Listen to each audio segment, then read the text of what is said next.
SC ST మైనార్టీలను ఓట్లు అడిగే హక్కు వైసీపీకి లేదని కేంద్ర ప్రభుత్వం అమలు చేసే ఎస్సీ సప్లాన్ నిధులను కనీసం అమలు చేయలేని చేతకాని ప్రభుత్వం వైసీపీ అని కూటమి అభ్యర్థి పంతం వెంకటేశ్వరరావు అన్నారు. కాకినాడ రూరల్ సర్పవరం గ్రామంలోని ఎస్సీ కాలనీలో స్థానిక జనసేన టీడీపీ పార్టీల నాయకుల ఆధ్వర్యంలో టీడీపీ రూరల్ కోఆర్డినేటర్ మాజీ ఎమ్మెల్యే పిల్లి అనంతలక్ష్మి సత్యనారాయణమూర్తి దంపతులు కోఆర్డినేటర్ కటకంశెట్టి బాబీతో కలిసి ఇంటింటా ప్రచార కార్యక్రమం చేపట్టి గాజు గ్లాసు గుర్తుకు ఓటు వేయాలని ఓటర్లను అభ్యర్థించారు.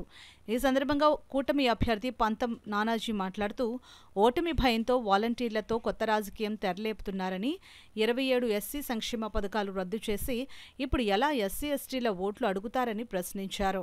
సర్పవరంలో ఎస్సీ కాలనీలో ఒక్కొక్క ఇంట్లో 20 మంది నివాసం ఉంటున్నా ఇళ్ల స్థలాలు మంజూరు చేయలేని పరిస్థితిలో ప్రజలను ఇబ్బంది పెడుతున్నారని అన్నారు. వాలంటీర్లచే తప్పుడు కేసులు పెట్టించి భయపెట్టే ప్రయత్నం చేస్తున్నారని, ఖచ్చితంగా చట్టాలను గౌరవిస్తాం, చట్టంలోని వ్యక్తులు అధికార పార్టీకి తొత్తులుగా మారితే సహించేది లేదని అన్నారు. కూటమి ప్రభుత్వాన్ని గౌరవించే ప్రతి ఒక్కరూ గాజు గ్లాసుకు ఓటు వేసి అఖండ మెజారిటీతో గెలిపించాలని కోరారు. ఈ కార్యక్రమంలో టీడీపీ నాయకులు బోళ్ల కృష్ణమోహన్, నురుకుర్తి వెంకటేశ్వరరావు, బీజేపీ నాయకురాలు పితాని లీలా, జనసేన, టీడీపీ మరియు బీజేపీ పార్టీల ఉమ్మడి అసెంబ్లీ పరిధిలోని నాయకులు, కార్యకర్తలు అధిక సంఖ్యలో పాల్గొన్నారు.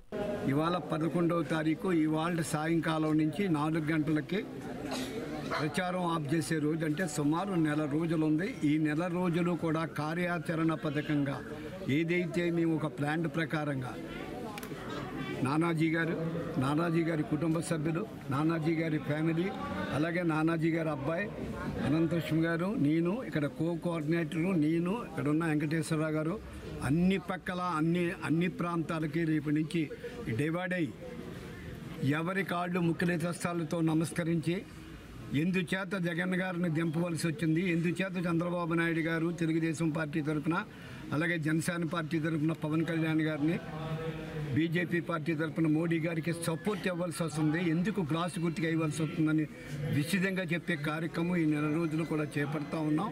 ఎక్కడికక్కడ స్టార్ట్ చేసి ఏ ఊరు కావరు అక్కడ ఉన్న లోకల్ కార్యకర్తలు తిరుగుతూ పార్టీని ఏ విధంగా జయం సంపాదించాలో ఆ విధమైన కార్యాచరణ పథకంతో ముందుకెళ్తాం. సార్ ఫోన్ వచ్చి సార్ ఇలా అయితే ఎలా సార్, మేము ఉన్నాం కదా సార్, చట్టం ఉందని మాకు చెప్పచ్చు కదా సార్, మీరు వెళ్ళిపోతే ఎలా సార్ అని చెప్పి అడుగుతా ఉన్నారు.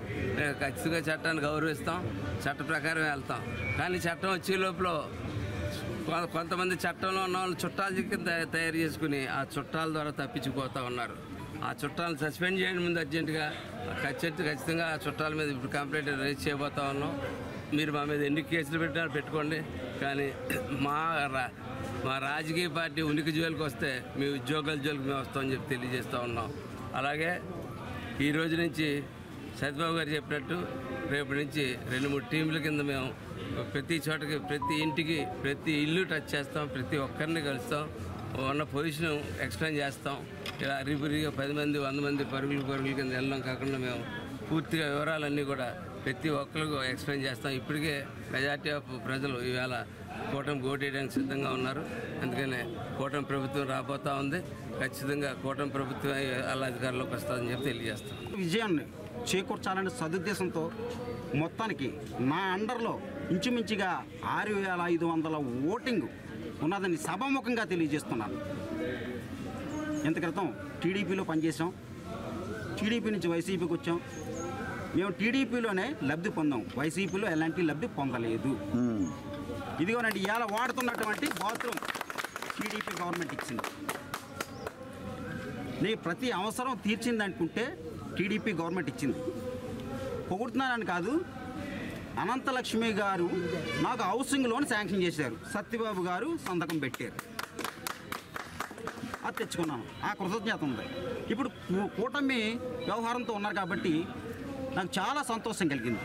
ఇందులో నానాజీ గారు, సత్యనారాయణమూర్తి గారు, అనంతలక్ష్మి గారికి మరొకసారి ధన్యవాదాలు తెలియజేసుకుంటూ ఈ పార్టీకి అశేషంగా కృషి చేస్తానండి, నా వంతు సాయం నేను చేస్తానండి ఈ సభ తెలియజేస్తాను.